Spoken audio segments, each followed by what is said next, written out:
Well, now that we got the transmission working properly, of course, it has to be something else.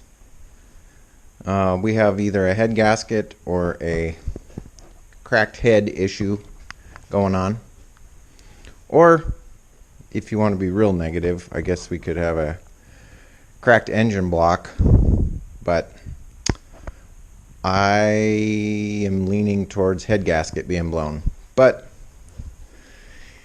we're going to take off the head today and find out if we can see any evidence of that, or if there's an actual crack in the head, or whatever the case may be. And I will be honest, I am not looking forward to this at all. I'm really bummed that I have to take the snowcat apart again. But hey, keeps my idle hands out of trouble, right? So I did pick up some parts. I got a genuine Isuzu head gasket for this motor. I found a company in Australia that makes higher grade head bolts for this particular motor. It's the only company I could find that makes these. And in actuality, these were less expensive being shipped from Australia for the entire set than it would have been to buy brand new genuine Isuzu head bolts. So these have a higher clamping load, I am told, and they're a good company. And some of the guys that run this motor in their Nissan Patrol or whatever it is that they run these motors in over there in Australia have lots of good things to say about these head bolts. So fingers crossed those work out and actually fit, and there's no difference between the Australian motor and this motor. But I guess we'll get into it. I don't know if I'm going to show very much time lapse of this. You guys have seen me take this apart numerous times, so I'm just going to focus on getting the work done, and then we'll investigate the head once I get the head off and the head gasket and see if there's any evidence of what my suspicions are. So let's go. You guys won't believe this. So I took some brake cleaner and just kind of wiped down the block. Everything here looks normal aside from it being a little bit dirty. The cross hatches still look good in the cylinders. I don't notice anything out of the norm. I looked it over very carefully. I don't see any cracks or anything, so the block is not the concern.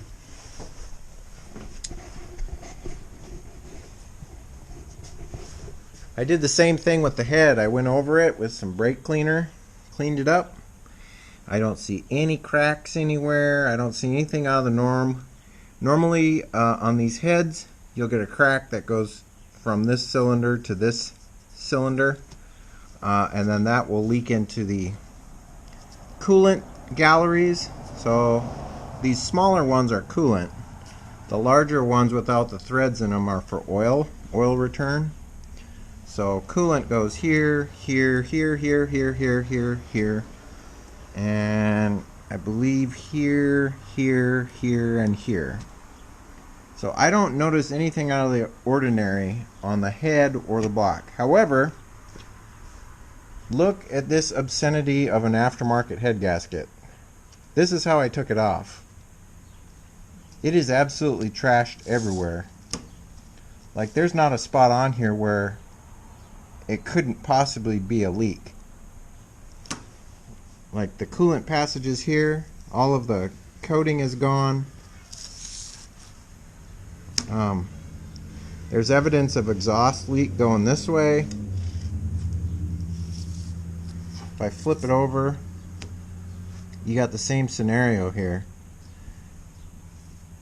There's evidence of an exhaust leak going here into the coolant passage. I mean, there's multiple spots where this can be going on. I wouldn't be surprised if it was happening at several different locations. Now, these aftermarket head gaskets are very different from the OEM ones that I'm finding out here. This rubberized coating stuff that they have on here, this is kind of a gimmick. This is the stuff that was floating around in the coolant when we were last video. When you look in the funnel, this stuff is floating around in here. This is head gasket material. That's not supposed to be in the coolant. So somewhere, somehow, we had a pressurized exhaust leak going into the coolant passages. Like, look at this. I'm going to guess that there was something going on here. I mean, there's multiple spots here that this could be going on. But let's take a look at the comparison here. I wanted to show you guys. Now, on the top here, we have the aftermarket head gasket. Same exact brand, whatever brand this is that I assembled the motor with. And you'll notice it has this rubberized coating on here. So around the cylinders, it's got rubberized coating. And on all of the passageways, it's got rubberized coating. If you rub your finger over these areas, they're level. So everything on here is level except for a little bit of a lift from the rubberized coating. Now, if you go to the aftermarket gasket, you'll notice it has solid fire rings without the rubberized coating. And these have a little bit of a lift to them. On the fire ring, you can feel like a little taper, whereas on these there's nothing but rubberized coating. The other difference I noticed is that in the coolant passages here, they have a ring that's seated in the head gasket that probably gets compressed and makes an awesome seal for the coolant to go through. They don't have that on the aftermarket gasket. The other thing I noticed too is on this one you've got one little seal, and on this one they've got these compression seals everywhere. So there is a bonded rubber coating on here on the OEM head gasket, but it has raised metal, like I think those are copper washers that are embedded in it. And I think there's copper washers in here too, but they're not the correct thickness. I don't think that they crush down the way they're supposed to, like the OEM. Like these, you can see it's raised, like if you look closely, but on these it's totally flat. There's like nothing there. So I think the difference in thickness between the copper rings that are in the OEM head gasket and the aftermarket head gasket are ultimately what led to this head gasket failing. Now, the head is, you know, I could reuse the head if I wanted to. However, I figured why not just put a brand new head on it and be done with it, so that I'm guaranteed I have a flat surface and the issue probably won't come up again. Combine that with an OEM head gasket with some higher clamping force head bolts that have less stretch than the OEM, and I think we're going to have a motor that's going to last quite a while this time. So I am waiting on the head to get here. It's supposed to be here Wednesday, so I believe maybe next weekend I'll start tinkering around with this and putting it back together. I'm definitely not going to be using the aftermarket head gasket. I'm going to use the OEM original one and a brand new head, which will have brand new valve seats, nice and flat. The little combustion chamber for indirect injection will be brand new. So if I were to take this head in and have it milled and magnafluxed and checked and stuff like that, it would cost just the same amount as the head that I bought. It's an aftermarket head, and they have a really good rating on some of the message boards for this type of motor, because for whatever reason the first generation of these were prone to problems. This one doesn't seem, this might actually be an aftermarket head. I don't know. It's hard for me to tell. Usually the aftermarket heads have a coating on them, like a blue or a red wax coating on them. But who's to say that this, wasn't an aftermarket head at some point?